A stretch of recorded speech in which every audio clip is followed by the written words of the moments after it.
mga barso.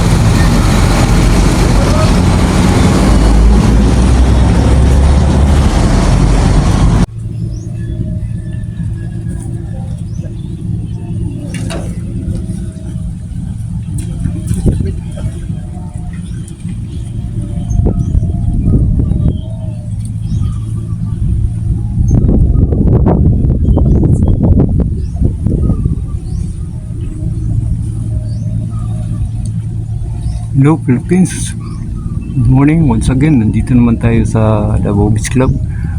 Kuha naman po tayo ng bagong update sa ongoing Davao Samal Bridge. Ano po mga ka-viewers ko, yan na po yung compressment nila, yung mga panibago nilang nagawa.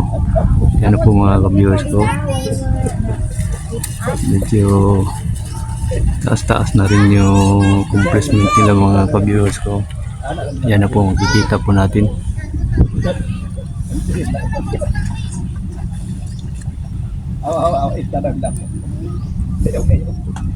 Yan, makikita natin yung dalawang crane dyan, tower crane at saka yung dalawang 75 tonners na crane. Yan na po mga ka-viewers ko. Yung poste doon sa dulo, kauna-unahang poste doon sa dulo, medyo tumaas na. Yan, umangat na. Tsaka doon sa Samal mga ka-viewers ko, yan, tumaas na rin. Kaya po mga ka-viewers ko, kitang-kita po natin, no? Yung mga poste sa Samal na yan, medyo dumami ng poste doon na nagawa nila.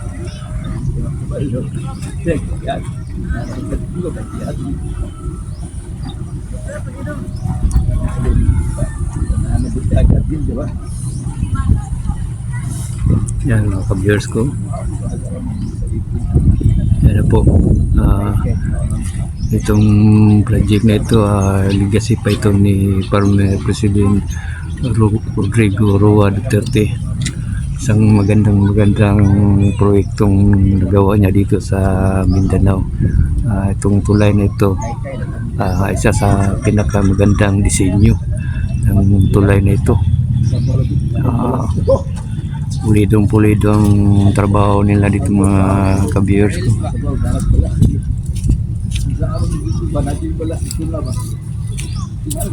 Ayan na po. Yan, panibago na naman yung nagawa nila na poste preparasyon yan para buhusan Yan po mga ka-viewers ko. Itong iba naka-standby, itong iba kasi iwanan nila doon sa dulo mga ka-viewers ko. Pagkatapos nyan, yung isa naka-prepare na yung isa, yan na naman natitirahin nila. Ayan.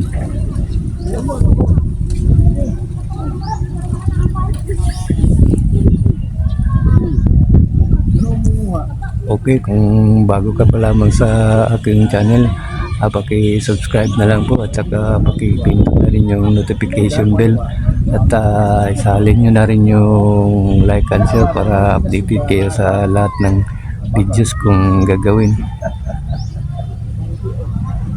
Okay, yan po mga ka-viewers ko. Target ng Chinese contractor, tatapusin nila ito sa 2028. Yun ang target nila. Medyo 2 years na lang para matapos ito, kasi ang trabaho dito may pang-araw at saka may pang-gabi. Yun, nag-overtime sila. Saka masipag din yung mga kababayan nating mga Filipino workers, yung mga lalong-lalo na yung mga skilled workers dito. Masipag sila. Saka yung mga Chinese workers dito, okay rin, masipag din kasi light and day ang trabaho dito Yan po.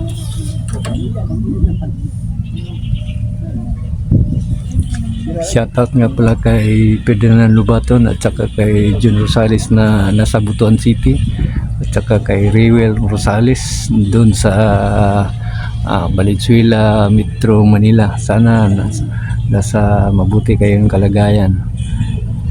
God bless you.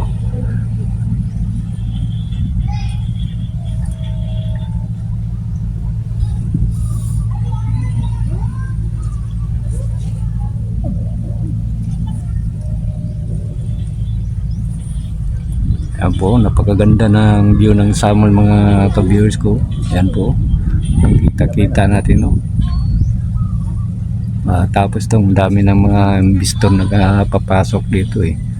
Kasi hindi na tayo mahirapan magtawid sa Samal. Hindi tayo magsakay ng ferryboat.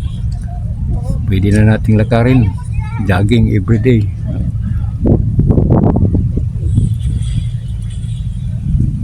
Okay, hanggang dito na po tayo. Maraming salamat sa panonood niyo sa aking video at sana nagustuhan ninyo itong video kong ito. Okay, God bless you all.